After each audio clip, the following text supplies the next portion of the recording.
recent years, the urban poverty in Malaysia has been considered as a rising phenomenon due to some impact and issue of urbanization. And these impacts have given some implication towards the layer of society who are the poor people and also for those who found themselves caught in the poverty catch out.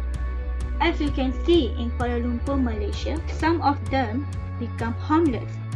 They need to stay or live at alleys, and also some of them also need to live normal life, like they need to move another place to another place. Moreover, some of these people also, although they have home as a shelter, they have a very less income, which has forced them to try many types of jobs, which are selling vegetables, fruits, and many kind of other jobs. For your information, especially today in 2020, the poverty line has been increased when Malaysia and other countries have to fight a new virus called COVID-19. So this gives a very big impact, especially for the people who has been lost their job recently and has a very least income to support their big family, which this had led them in the urban poverty in Malaysia. Why this urban poverty in Malaysia has been increased and also happened? So let us see why. From the graph, above shows the number of median household income and incidence of relative poverty between 1995 and 2019. It can be seen that the number of threshold value increased slowly throughout in the period given. Firstly, Malaysia first introduced a minimum wage with effect from 2012, and that was set at 900 ringgit Malaysia per month. In April 2012, the nation's median household income was about 1,813 ringgit Malaysia per household. A statistic shows in 2014, the figure dropped to 15.6%. Secondly, the total number of minimum wage inclined slightly from around 900 ringgit Malaysia per month to around 1,100 ringgit Malaysia per month between 2014 and 2019. Moreover, there was a sudden increase in the number of threshold value from 2014 and 2019 by approximately 600 ringgit Malaysia per month. On the other hand, from 2014 to 2019, the incidence of relative poverty had a slow rise from 15.6% to 16.9%. Overview, the number of minimum wage and threshold value mostly increased among the period given. The second trend I want to explain about the poverty rates in Malaysia between 1970 to 2016. There was a quick drop in the percentage of poverty rate in national areas from 1970 to 1984, from 50% to 20%. In addition, from 1970 to 1984, the percentage of poverty rates in rural areas dropped sharply by around 36%. Similarly, the percentage of poverty rates in urban, national, and rural areas was equal in 2016, about 0%. In conclusion, the percentage of poverty rates for national, urban, and rural areas almost declined throughout in the period given.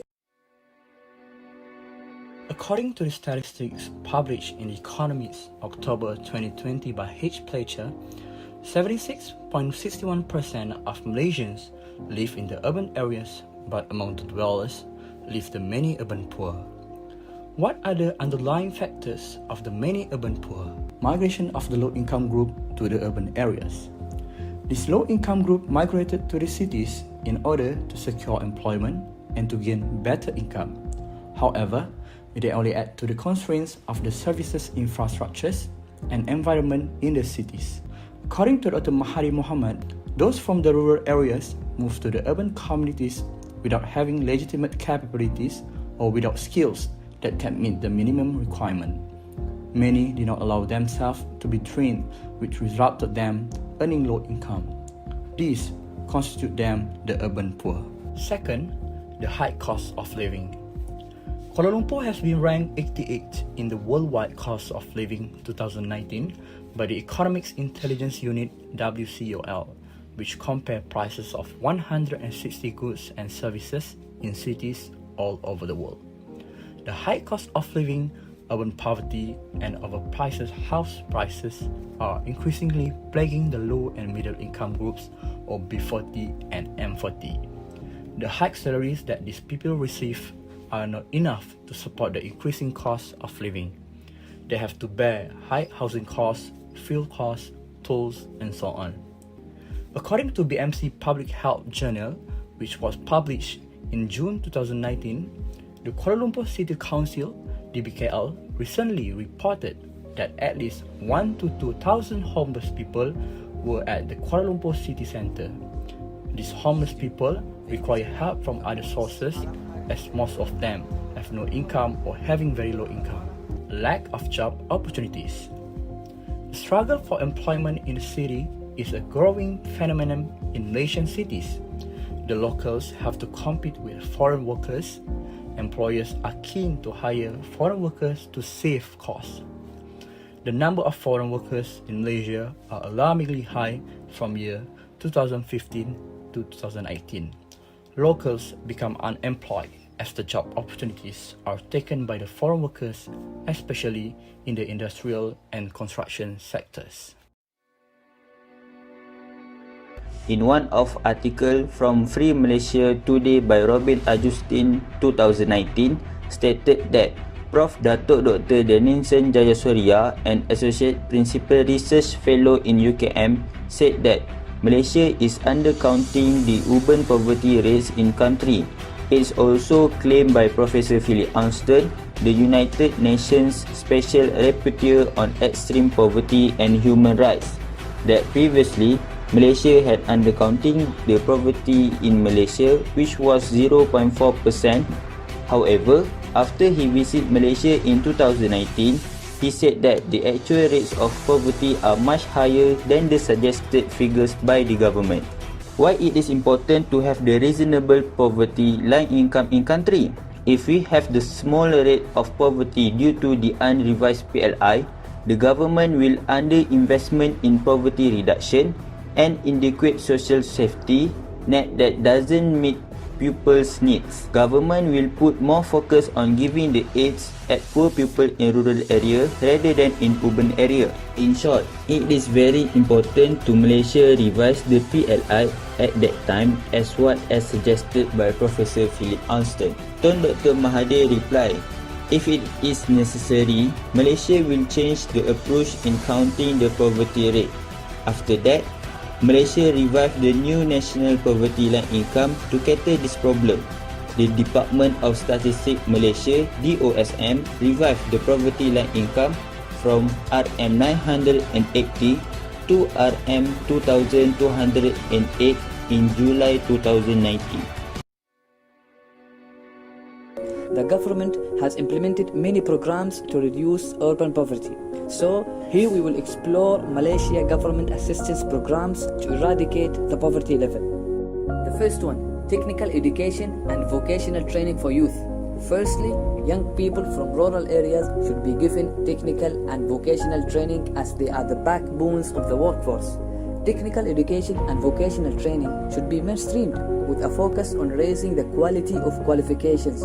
This will lead to enable individuals to realize their full potential according to their own inclination and talent. The well-being of the urban bottom, 40% of households will have to be addressed through capacity building programs to improve their income and overall quality of life. The second one, program for sustainable rural community. This program aims to increase the incomes of rural households and will also focus on upgrading their skills, linking them to employers in nearby clusters and cities, as well as providing support for self-employment, micro-businesses and small-scale industries to meet the industry's requirements and drive productivity improvements to move up the value chain. The third and last point, collaboration with NGO. Without any doubt, the state plays a major role in combating poverty, but involvement between states and NGO would be better off solutions. Statistics have shown that NGO are one of the evidences that there is a need to have non-state actors to fulfill the vacuum in the field which the state lacks. In today's world, the non-state actors are up to a new level in the diverse field. So here we have NGO that care and force on education and others in health and credit facility. For example, Aman Ikhtiyar Malaysia, AIM, the most active NGO, provides financial services to about 82% of the totally poor and hardcore poor households in Malaysia.